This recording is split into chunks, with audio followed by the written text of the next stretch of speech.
I'm Carolyn Presutti with the VOA Special English Health Report. In the early 1950s, researchers found that people scored lower on intelligence tests if they spoke more than one language. Research in the 1960s found the opposite. So, which is it? Researchers presented their newest studies in February at a meeting of the American Association for the Advancement of Science. The latest evidence shows that being bilingual does not necessarily make people smarter. But researcher Ellen Biastock says it probably does make you better at certain skills. She says, imagine driving down the highway. There are many things that could capture your attention, and you really need to be able to monitor all of them. Why would bilingualism make you any better at that?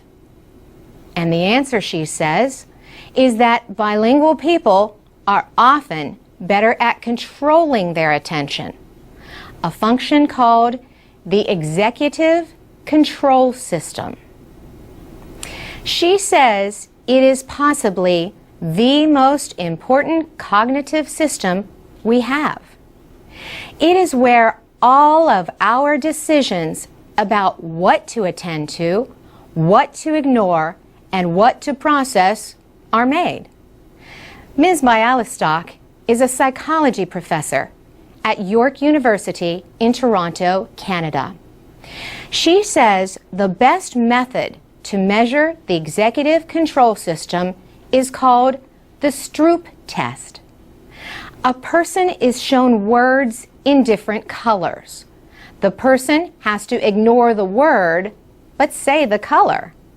The problem is that the words are all names of colors. She explains, so you would have the word blue written in red, but you have to say red.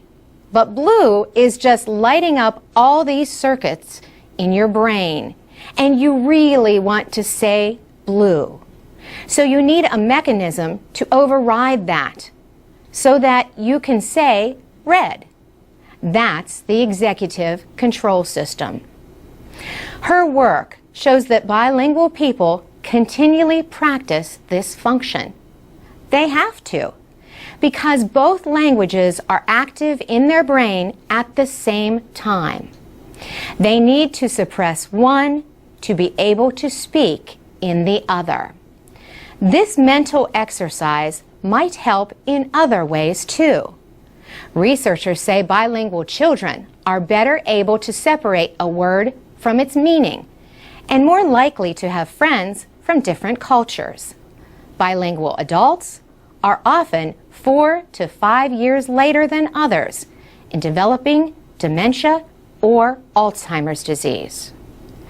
Foreign language study has increased in the United States, but linguist Allison Mackey at Georgetown University in Washington, D.C., points out that English-speaking countries are still far behind the rest of the world. For VOA Special English, I'm Carolyn Presutti.